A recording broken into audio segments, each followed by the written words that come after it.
آپ نے بڑے اچھے دو لفظ تخلیق کیے، یہ پہلی دفعہ میں نے سنے ہیں کہ خلافت باطنی ایک الگ چیز ہے اور خلافت انتظامی ایک اور چیز ہے، ظاہری جو ہے وہ ایک اور چیز ہے۔ اس کا کوئی ڈیفائن ہی نہیں کرتا ہے اس کو۔ میں آج ایک اور بات کرتا ہوں، اس کو کٹ نہ کیجئے گا۔ جب فتح مکہ ہوئے نا تو حضور کے دو رول پلے کرنے کے تھے۔ ایک صاحب سننے کے ایک آرمی جنرل ہے، ٹھیک ہے، لیکن اس کا نام بھی تو ہوتا ہے، اس کی کوئی لڑی بھی تو ہوتی ہے، اس کے کوئی احساسات بھی تو ہوتے ہیں۔ آفس میں وہ جرنل ہے۔ اس دن فاتح مکہ کے دن حضور کے دو آئیڈینٹیٹیز تھی، ایک رحمت العالمین کی، کیا بات، اور ایک محمد بن عبداللہ۔ جب ہندہ آئی آپ نے پولیٹیکل ایمنسٹی دی، آپ نے کیا میں نے تجھے معاف کیا، پھر بولے سب کو دی پولیٹیکل ایمنسٹی، سب کو دی، نہیں ہندہ پہ جو بحث کرتا ہوں میں، سب کو دی۔ جب ہندہ آئی اس کو بھی معاف کر دیا، سب کو معاف کرنا تھا۔ یہ بڑا زبردست ہے فتح مکہ، جنہوں نے اتنی تکلیفیں دی اس کے باوجود بھی حضور نے معاف کیا۔ ایک صاحب کا میں نے ویڈیو دیکھا کہ اگر صحابی رسول کو بچانا تو دروازہ یزید کو پروٹیکٹ کرو، میں نے سوشل میڈیا پہ دیکھا۔ حد ہو گئی، حد ہو گئی۔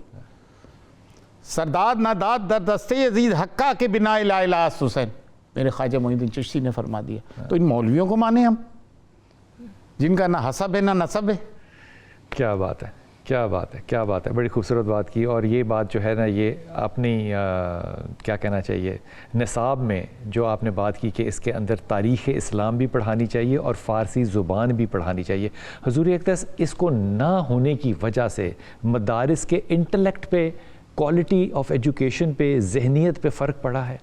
بالکل پڑا ہے، بالکل پڑا تھا۔ فارسی زبان دل کو گداز کرتی ہے، درست، الفاظوں کا ذخیرہ زیادہ ہے، خیال زیادہ ہے، اور ہمارا کلچر اور اسپریچول اورینٹیشن کرتی ہے۔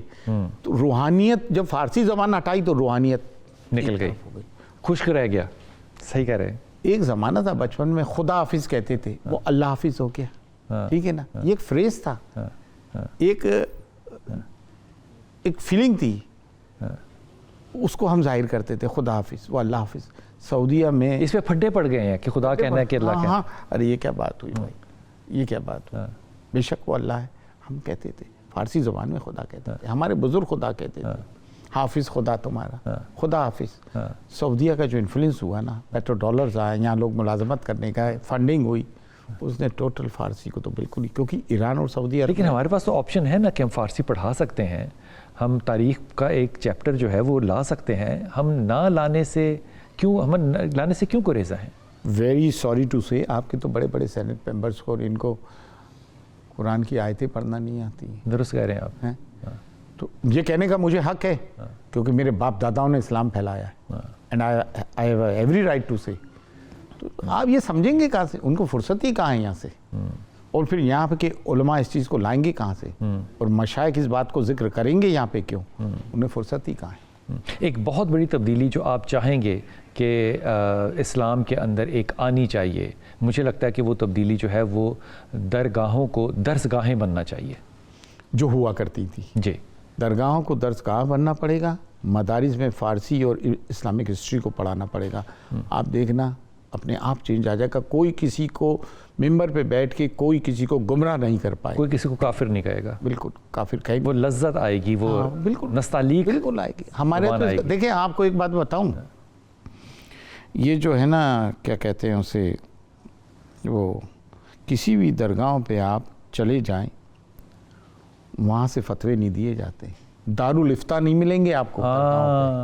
کسی درگاہ پہ دارالفتہ نہیں ہے، کیوں؟ یہ بڑا نازک مسئلہ ہے۔ یہاں پہ تو سب کو گلے لگایا حضرت نظام الدین اولیاء، اور یہی طریقہ تھا دین کی تبلیغ۔ حضرت نظام الدین اولیاء کے پاس حضرت امیر خسرو ہندو کو لائے کہ حضور اس کو کلمہ پڑھا دیں، تو انہوں نے کہا خسرو تو میرے ساتھ کب سے، کیا میں نے کسی سے کہا کلمہ پڑھ لے؟ میرے کردار کو اور اخلاق کو اور میرے علم اور عمل کو دیکھ کے لوگوں نے خود بخود کلمہ پڑھا ہے۔ کیا بات ہے، یہ بیوٹی ہے، کیا بات ہے، ٹھیک ہے نا، کیا بات ہے، کیا بات ہے۔ اچھا پھر چشتیہ سلسلے میں ایسٹھیٹک ویلیوز ہے، حضرت امیر خسرو نے جو بسنت پہ لکھا ہے کیا خوب لکھا ہے، ان کی پہلیاں، ان کے معاملات، حالانکہ آرمی جنرل تھے، کیا حسن ہے، ایسا حسن کسی سلاسل میں بتاتے ہیں؟ حضرت امیر خسرو جیسا ملٹی فیسٹڈ ملٹی پرسنالٹی بتاتے ہیں آپ؟ کوئی ہے؟ بڑی خوبصورت بات کی۔